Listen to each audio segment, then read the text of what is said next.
In Brazil, a federal inquiry known as Operation Car Wash is investigating accusations that as much as $3 billion was paid in bribes in a kickback scheme at the state-controlled oil giant Petrobras. Even in Brazil, a country with a long history of corruption scandals, Operation Car Wash is quickly becoming the biggest of them all. Hundreds of thousands of Brazilians are taking to the streets all across the country, calling for an end to corruption. The case is being led by 37-year-old federal prosecutor Deltan Dallagnol, implicating a who's who of senior government figures, including senators, governors, secretaries of state, and even the president.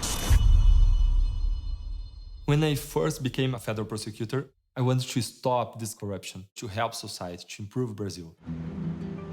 In our country, we can estimate that corruption drains $60 billion per year.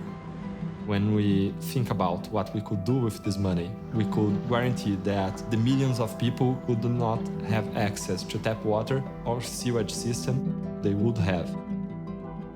In the first cases that I took on, I believed that I would achieve justice because I had a lot of evidence regarding serious crimes such as corruption committed by powerful people. But in each case, I experienced what all my colleagues all over the country experience. Our system does not work at all against powerful people. I decided not to give up, but I realized that I needed to change my line of combat. If we were to succeed in stopping corruption, we needed to change the laws of our country. When the Petrobras case appeared, God opened a window of opportunity for doing so. Our fight is a fight of David against Goliath.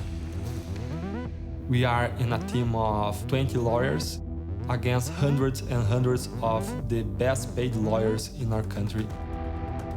Our case is very public, everybody is watching us. We were gathering evidence that hundreds of politicians were involved with corruption. Hundreds. And they were very afraid, very angry at us. Each week they try to destroy the case. They come with false accusations against the authorities, against the investigators, against the prosecutors and the judges. It was overwhelming, and I thought about giving up. I was thinking, the system is so corrupt and so evil. Is good ever going to prevail? However, I live out of my faith, and from my Christian point of view, I should not give up. I should persevere. I believe that you are not only responsible for what you do, but for the good that you don't do. And I was in a position of influence in which I could make the difference. I will continue doing this work, whether we win or lose, because it's the right thing to do.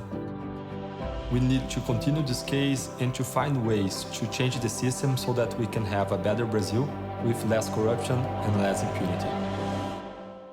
We have to do the best that we can at this moment.